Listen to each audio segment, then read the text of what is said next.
Good morning and welcome to the Core Connection. I'm Mira Rubin here with you on Enlightened World Network. And today's topic is the last 1%. In our healing, we often stop the process when the circumstances become tolerable rather than sort of completing the course of treatment, shall we say. And that last 1% can make all the difference. So that's what we're going to talk about today. But before we get started, let's take a minute or two to get present. Let's take a deep breath in through your nose and hold it. And imagine clean, crisp oxygen flooding your lungs, flowing into your bloodstream, nourishing all your cells, all your organs, bringing vital life energy to your body and being. And as you exhale any tension, stress, negativity, fatigue. And now let's take another deep breath in through your nose and hold it. This time, imagine brilliant, bright light, lighting you up from the inside out, illuminating, electrifying, and energizing all your cells, your molecules, your electrons, creating a brilliant beam of light and energy from your heart out into the world. And as you exhale any remaining tension, stress, negativity, fatigue. And now let's press our palms together. Vigorously rub your hands together to feel the friction, the temperature, the pressure, the motion, the tickling and tingling when you stop. And allow all those sensations to bring you present right here, right now, into this remarkable physical form that enables us to experience life. Welcome, welcome, welcome, welcome, Rosalind. So good to have you here with us this morning, and welcome to everyone else who's joining us. Today, we're talking about the last 1%. So I do healing, let's call it processing work on myself, as well as facilitating other people. And the way that I do the work for myself is I muscle test. And I go through a process as I'm muscle testing. And it's really, really interesting that I've noticed a pattern over time where I check percentages of completion. So, like when there's an issue, the issue will also often show up at like 75%, and I want to take it to 100%. And what I notice is that it might go from 75% or whatever, that's an arbitrary number I'm just picking, but it might go from, say, 75% to 98 or 99% very quickly. And then it's the last 1% or the last 2% that can take sometimes days, sometimes weeks, which is so surprising to me. And I do believe that it's that last 1% that really completes, of course, right? Because we're talking about 100%, but it completes the process and kind of closes the book on that issue, or at least that aspect of that issue. And I think because that can take so much effort and time to get to that place of true completion, we tend to settle for good enough. Like, I feel good enough. I feel better enough. I don't feel perfect. I don't feel 100%, but I feel good enough. And I think that's an interesting concept, because in many, many cases, good enough is good enough. The going to the 100% is often sort of an exercise in diminishing returns, right? Because we're putting out all this effort to get that 1% change. And so in so many ways, good enough is good enough. And yet with this work that I do, particularly for myself, because when I do it for myself, it has a different structure than it does for clients. But what I know through experience is that last 1% makes a big difference. And so I think that's an interesting question to engage in our lives. Like, when is good enough good enough?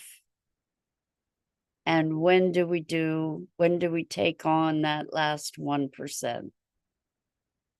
And I don't have an easy answer for that at all.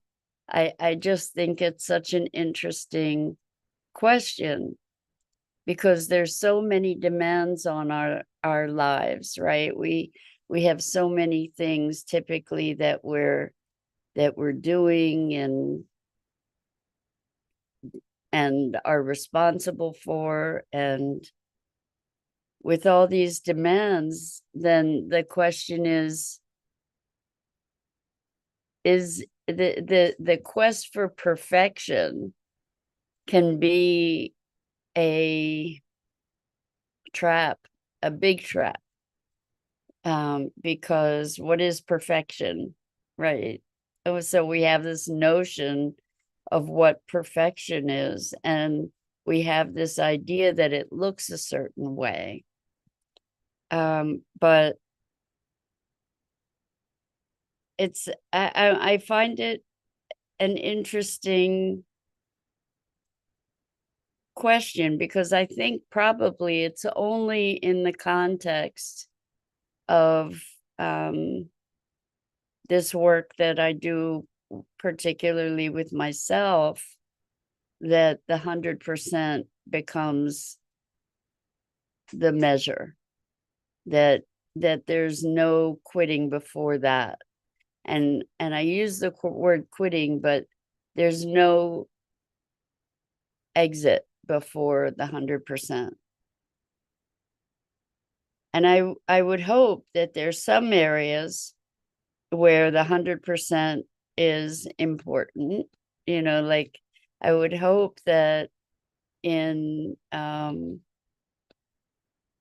working with nuclear energy, for example, or brain surgery, or that there are some areas where the 100% is the baseline. Like, that's the standard, that's the gold standard, and that's what needs to be maintained.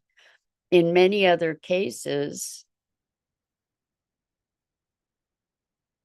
we need to know when to say enough. And so, for instance, as an artist, I worked as a graphic designer for a while, and it was really important to know when good enough was good enough. And there's this balance that we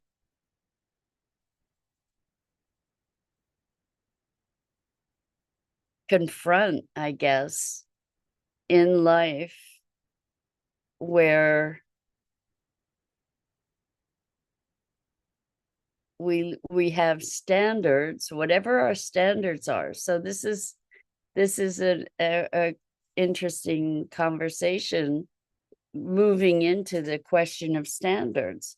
You know, we talk about lowering our standards, raising our standards, holding our standards, and having high standards, having no standards, low standards. You know, what does that, how does that impact our lives? Because I consider myself a recovering perfectionist.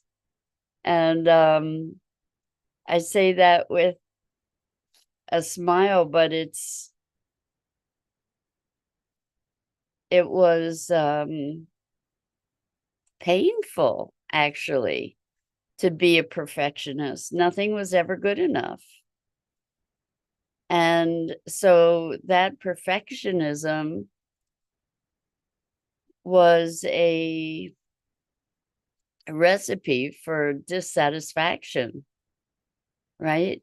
To be judging and evaluating not just myself, but everyone and everything around me, not measuring up to whatever this standard of perfection was.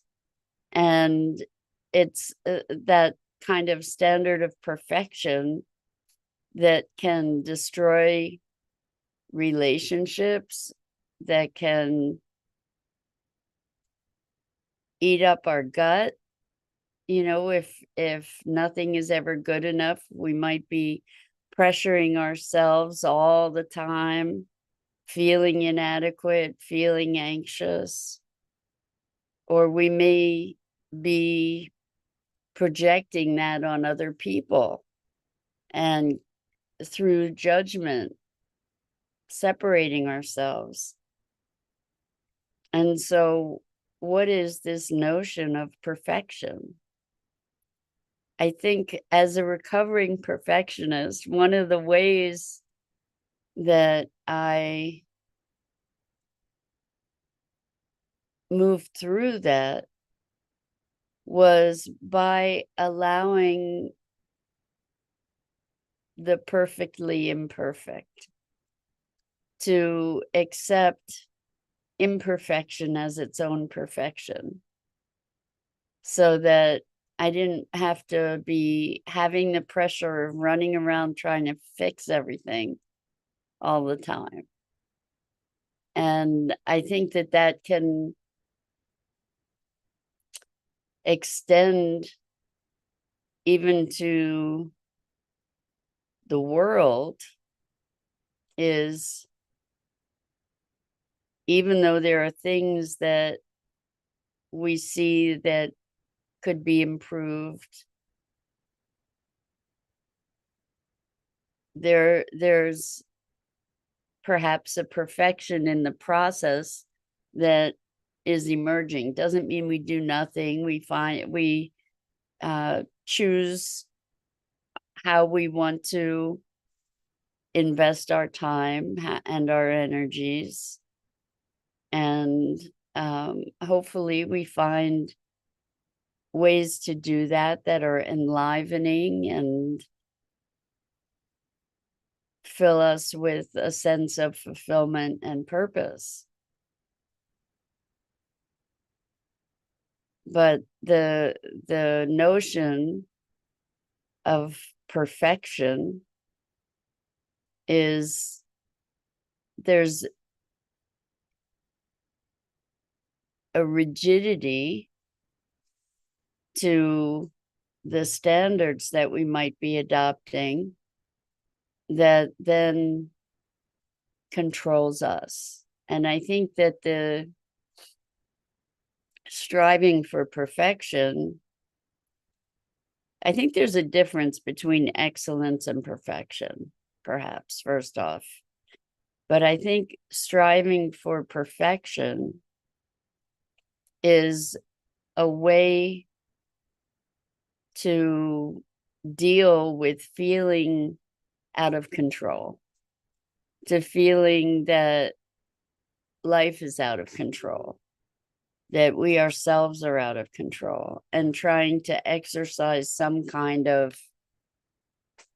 influence on the environment, trying to take back control. So if everything is perfect and everything is in its perfect place, and then that's a way that we can have the illusion of control. Excellence, I think, is maybe a different thing. I had an image, for instance, of the Olympians, who are striving for excellence, and that's very much a personal quest for excelling, for pushing our limits, for or expanding our limits, for living into and beyond the edges.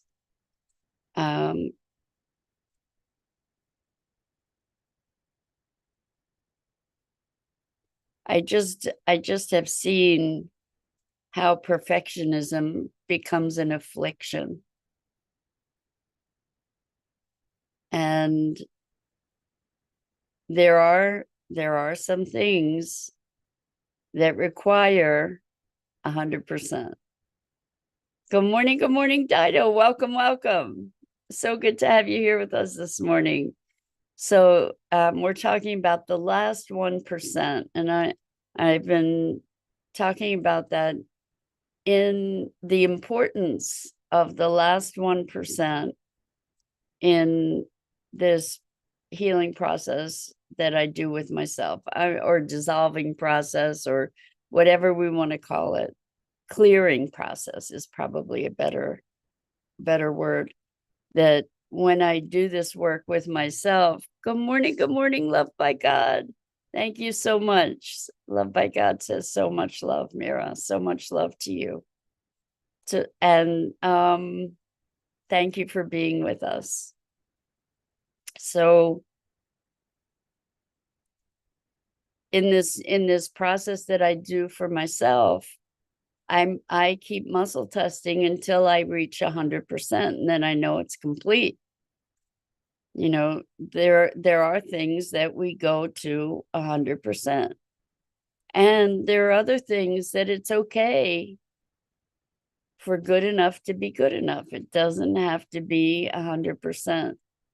Doesn't have to be perfect. It doesn't have to be the very, very, very, very best all the time. I forget, there's a saying in marketing, it's better to get something done. This isn't just for marketing. Sometimes it's better to just get it done rather than get it perfect, right? So rather than writing a book for our whole lives, maybe it's better to just write the book until it's good enough, or do the painting until it's like, okay, I could work on this forever. I could continue to do this forever. But I'm saying it, okay, it's good enough. It's done. So there is the diminishing returns that occur in so many processes in life, right? Where we just, oh, I know what it is, 80%, putting our effort into the 80%. Oh, Rosalind says, what's the quality of 99%? Let me try and do this 80% thing if I can remember the quote that 80% of the results are gotten by, I can't remember the details here. The numbers was 20% of the effort gets 80% of the results, or something like that. And then we spend all this extra effort just trying to get a nominal result. And maybe we're at a good place to be at 80% in many, many, many, many cases. So Rosalind says, what is the quality of 99%? The thing that comes to mind is, oh, so close. But the thing with this healing thing that is giving me pause, and that is the conundrum for me, with the clearing thing that I do for myself, is that I can get to 99% like that. Like, that's easy. But that last 1%, like I said, can take days and sometimes weeks. And it's remarkable. So it leads me to believe that that last 1% is really important. Maybe because it doesn't just clear. So I'm wondering, where else in our lives is that last 1% worth investing our time and energy in? And in these processes that I do for myself, I think that that's one clear place. I'm not sure where else 100% is critical. And yet there are places, I imagine there are multiple places where it is. And so again, where it brought up a conversation around good enough. What is good enough? How much is good enough? And like really good enough, not like feeling that it's not good enough and saying it's good enough, but really experiencing, yeah, that's good enough. And when is, and so we were talking about good enough, perfection, and excellence, the distinction between perfection and excellence, and control as a facet of perfectionism, where we can use perfectionism to avoid doing anything. Like, I'm not even going to start. There was a point in my life, like I said, I'm a recovering perfectionist. There was a point in my life where I would not try something because I knew I couldn't do it perfectly. And in fact, I recently was talking to a client who never took a course in anything because they didn't feel that they would be able to do it perfectly. They were afraid that they would fail. And so in so much of life, good enough is good enough. Like truly, truly, good enough is good.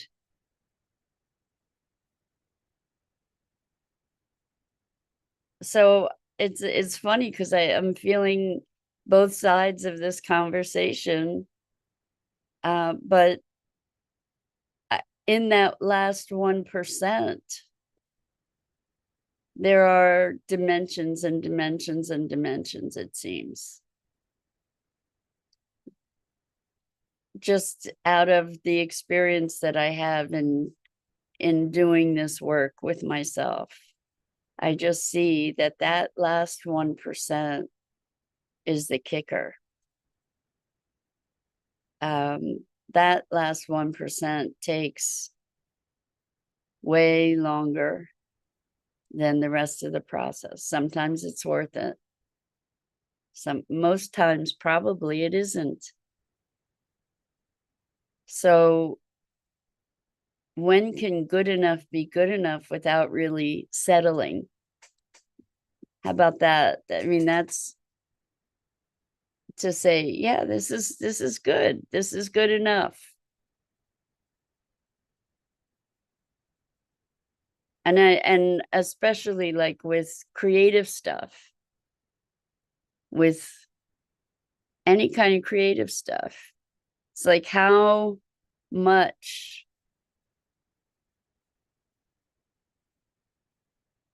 effort, energy, investment, I guess we get to say, do you put into something?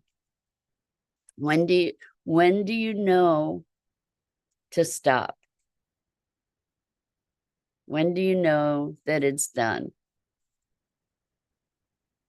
So I guess those are a lot of questions today for us to be looking at ourselves and our lives. When is good enough good enough? And what does that look like?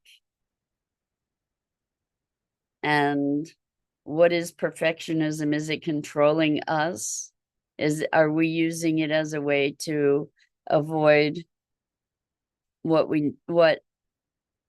in really engaging in life? So that's it for this morning. I'm Mira Rubin. This is the Core Connection, and I go live here each weekday morning at 9 a.m. Eastern here on the Enlightened World Network Facebook page and YouTube channel. And I invite you to like, follow, and share Enlightened World Network and me. The links are in the description. And as always, it is a delight and a gift to be able to spend this time together, musing about what it is to be human. So until next time, so much.